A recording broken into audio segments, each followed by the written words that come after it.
जय जय श्री राधे श्याम। जय जय श्री राधे श्याम। गोकुल में प्रगटे श्याम सुंदर। आप क्या कह रहे हैं ब्रह्मा जी? मैं और पुरोहित की पदवी स्वीकार करूं? आपने ये सोच भी कैसे लिया?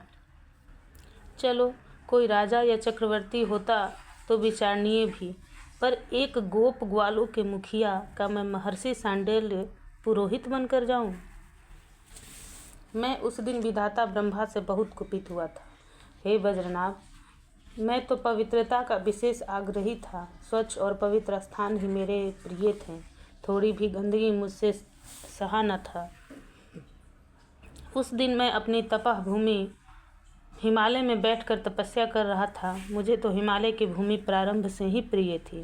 प्रातः की बेला गोपी चंदन का ऊर्ध्वपुण्य मेरे मस्तक पर लगा था, कंठ में तुलसी की माला। मैं प्रातः की वैष्णव संध्या करने के लिए तैयार ही था कि मेरे सामने विधाता ब्रह्मा प्रकट हो गए और उन्होंने मुझसे कहा कि मैं ब्रजमंडल जाऊं और वहां गोपों के मुखिया का पुरोहित बनूं।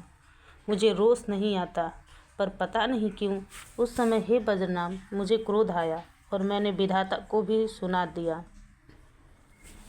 रोष ना करो वत्स सांडिल्य, ब्रह्मा शांत ही रहें। तुमने जैसे रोष किया है ऐसे ही मैंने वशिष्ठ से भी जब रघुकुल का पुरोहित स्वीकार करने की बात कही थी तब वो भी ऐसे ही क्रुद्ध हो उठे थे। पर मैंने जब उन्हें कहा कि परमात्मा अवतरित हो रहे हैं इस रघुकुल में तो उन्होंने अति प्रसन्न हो मुझे बारंबार वंदन किया था। तो क्या इन ग्वालों के यहाँ भी ईश्वर अवतार लेकर आ रहे हैं?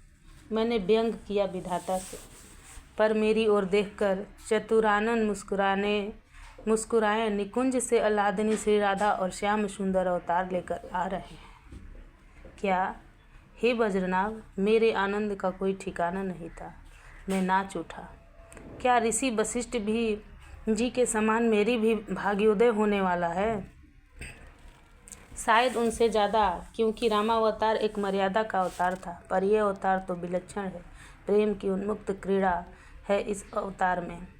ये कहते हुए हंसे थे विधाता।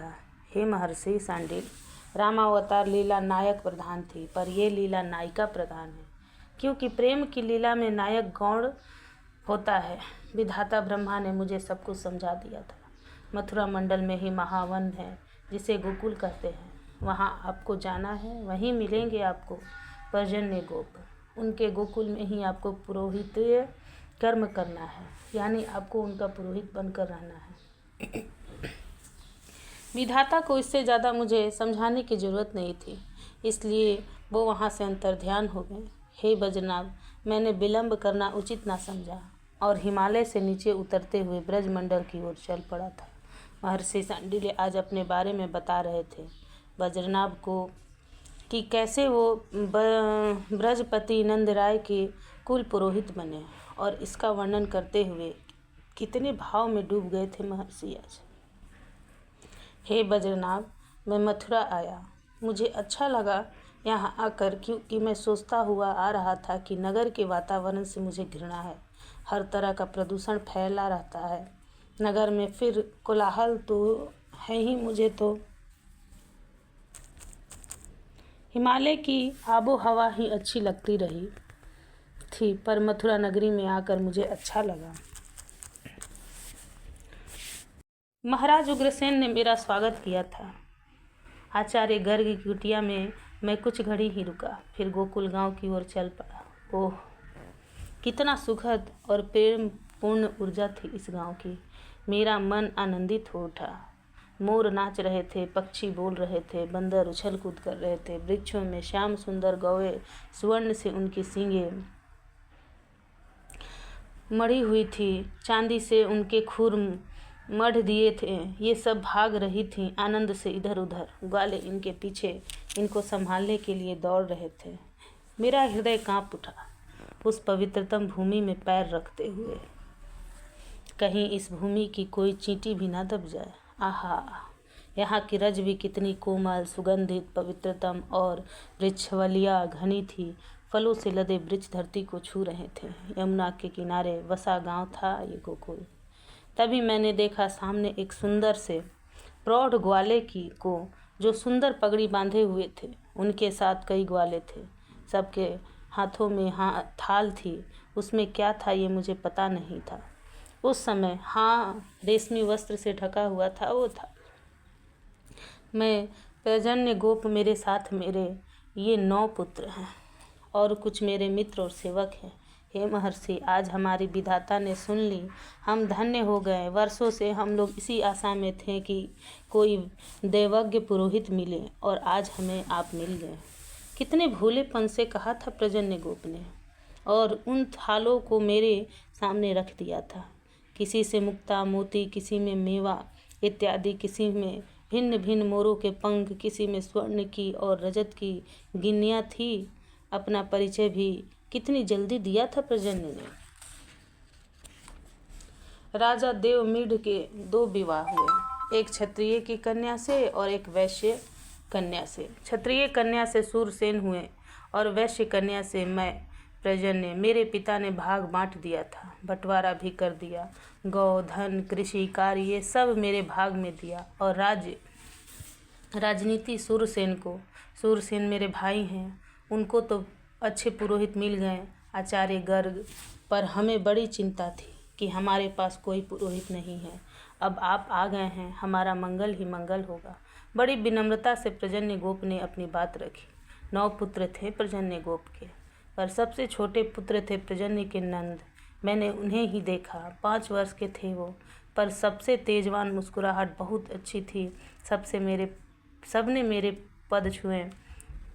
गोकुल गांव के लोग कितने भोले भाले थे। ओह, सब मेरा ही ख्याल रखते थे। सामान्य समय बीतने में क्या देरी लगती है। वो तो दीर्घजीवी होने की वरदान मुझे मिला है, नहीं तो सब अपने समय अनुसार वृद्ध और मृत्यु को प्राप्त हो रहे थे। वृद्ध हो चले थे प्रजन्य गोप। अब मुझे बुलाया था कुछ मंत्रणा करने के लिए। मैं जब गया तो मुझे देखकर वहाँ बैठे बड़े बड़े सौम्य पुरुष खड़े हो गए। ये हमारे प्रिय मित्र हैं महिभान। प्रजन्य ने परिचय कराया था। ये बरसाने के अधिपति हैं और ये मेरा पुत्र वृषभान। महिभान कितने सरल और मृदु थे, और ये इनके पुत्र। मैंने देखा, तेज था वृषभान के मुखमंडल में, मुझसे भी देखा नहीं गया। मैं स्तब्ध था उस बालक को देखते हुए। हे महर्षि, आपको कष्ट देने का कारण यह है कि मैं अब चाहता हूँ मेरे छोटे पुत्र जो नंद हैं, इनको मैं अपनी पगड़ी दे दूँ। और आप? मैंने पूछा था। हम तो जा रहे हैं भजन करने बद्रीनाथ। हम दोनों मित्र जा रहे हैं और ये भी अपने पुत्र वृषभान को बरसाने का भार सौंप रहे हैं। कंधे पर हाथ रखते हुए महिभान के प्रजन्य ने कहा था, कुशलता से जो कार्यभार को संभाल सके उसे ही गद्दी दी जानी चाहिए। ये अच्छी सोच थी प्रजन्य की। नंदगोप कुशल थे, गांव वाले भी इनकी बात आदर करते थे। नेतृत्व क्षमता थी नंदगोप में। इनका विवाह हुआ यशोदा नामक कन्या से, जो बहुत भोली थी और निरंतर अतिथि सेवा में ही लगी रहती थी। उस दिन प्रजन्य गोप ने अपनी पगड़ी पहनाई थी नंद को। सब आए थे। राजा सूरसेन के साथ वसुदेव भी आए थे। महिभान के साथ वृषभान भी बरसाने से विशेष माड़ी के से सजी हुई मोर पंख की कलगी लगी हुई पगड़ी लेकर आए थे और अपने ही हाथों अपने प्रिय मित्र नंद को पहनाया था। वृषभान ने, ब्रजपति बन गए आप मेरे मित्र। वृषभान ने अपने हृदय से लगा लिया था नंद को। आप ब्रज रानी हो गई। वृषभान आज अपनी पत्नी को भी ले आए थे, कीर्ति रानी को।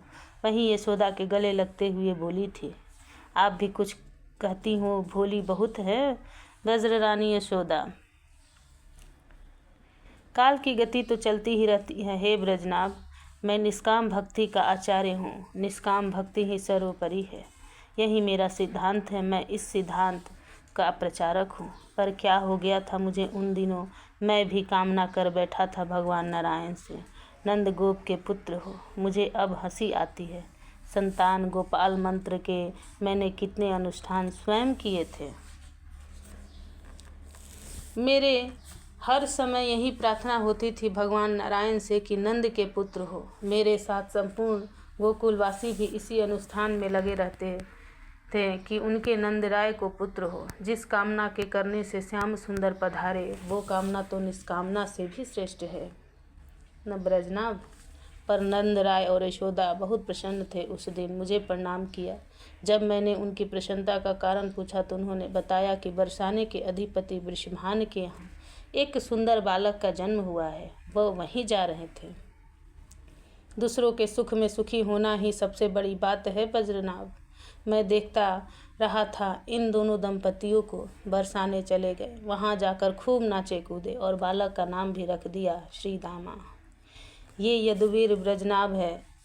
मैं ज्योतिष का कोई विद्वान नहीं हूँ, पर बृहस्पति नंद राय के पुत्र हूँ, इसलिए मैं रात भर ज्योतिष की गणना को खंगालता था, पर ज्योतिष ने भी मेरा कोई समाधान नहीं किया। पर एक दिन वो समय भी आया जब मुझे ये सूचना मिली कि यशोदा गर्भवती है। मैं एक विरक्त वैष्णव, मुझे क्या, पर पता नहीं क्यों मुझे इतनी प्रसन्नता हुई कि मैं उसका वर्णन नहीं कर सकता। ओह देखो ब्रजनाभ, अभी भी मुझे रोमांच हो रहा है। वो दृश्य अभी भी मेरी आंखों के सामने नाच रहा है। हाँ, ये सूचना देने वाले स्वयं बृहस्पति नंद ही थे। मुझे पता नहीं क्या हुआ, ये सुनते ही मैं नंद राय का हाथ पकड़कर नाच उठा। आचार्य, प्रकृति प्रसन्न, अति प्रसन्न हो रही थी। यमुना का जल अमृत के समान हो गया था। सुगंधित जल प्रवाहित होने लगा था। यमुना में मोरों की संख्या बढ़ रही थी। तोता कोयल ये सब गान करने लगे थे। किसी को पता नहीं क्या होने वाला था। पुत्र ही होगा, मेरे मुख से बारंबार यही निकलता था। पर ज्योतिषी गणना कह रही थी कि पुत्री होगी, पर मेरा मन नहीं मान रहा था। ब्राह्मणों को बुलवाया, मेरे ही कहने पर नंदराय ने बुलवाया। मैंने विप्रों से मंत्र जाप करने की प्रार्थना की। नित्य संतान गोपाल मंत्र से सहस्त्र आहुति दी जाती थी। पूरा गोकुल गांव आकर बैठता था। बेचारे मंत्र को तो समझते नहीं थे, बस हाथ जोड़कर आंखें बंद करके यही कहते, नंद के पुत्र हो। अब हंसी आती है मुझे। मेरे मंत्र या यज्ञ अनुष्ठान से श्याम सुंदर थोड़े ही आते, वो तो आए इन भोले भाले ब्रजवासियों की भोली प्रार्थना से, प्रेम की पुकार से। वो दिन भी आया, भादो कृष्ण अष्टमी की रात्रि, वार बुधवार, नक्षत्र रोहिणी। किसी को पता नहीं चला कि कब क्या हो गया। मेरे पास में ब्रह्म मुहूर्त के समय आए थे नंदराय। गुरुदेव गुरुदेव बाहर जोर जोर से बोल रहे थे। मैं अपने भजन में लीन था, पर मेरा मन आज शांत नहीं था। उत्साह और उत्सव से भर गया था। मैं उठा, अपनी माला झोली रख दी। मैंने बाहर आया, क्या हुआ? मैंने नंदराय से पूछा। गुरुदेव, आपका अनुष्ठान पूरा हो गया, आपकी कृपा बरस गई, आपने हम सबको धन्य कर दिया, बोले जा रहे थे नंद। पर क्या हुआ? मैं हंसा। साथ में कई ग्वाले थे, वो बताने जा रहे थे, पर नंदराय ने रोक दिया। ये सूचना मैं ही दूंगा गुरुदेव को। हाँ हाँ, आप ही दो, पर शीघ्र बताओ ब्रजराज, मैंने कहा। गुरुदेव गिर गए मेरे पग में नंद। मेरे यहाँ एक नीलमणि सा सुंदर, अत्यंत सुंदर बालक का जन्म हुआ है। नंदराय इससे आगे बोल न सके। आनंद के कारण उनकी बाड़ी अवरुद्ध हो गई। उनके आनंद अश्रु बह चले थे नेत्रों से। क्या मैंने उछलते हुए ब्रजराज को पकड़ा, वो बार बार मेरे पैरों में गिर रहे थे। मैंने जबरदस्ती उन्हें उठाया और उनके हाथों को पकड़ा। मैं स्वयं नाच उठा। हम दोनों नाच रहे थे। ऊपर से देवों ने पुष्प बरसाने शुरू किए। हमारे ऊपर फूल बरस रहे थे।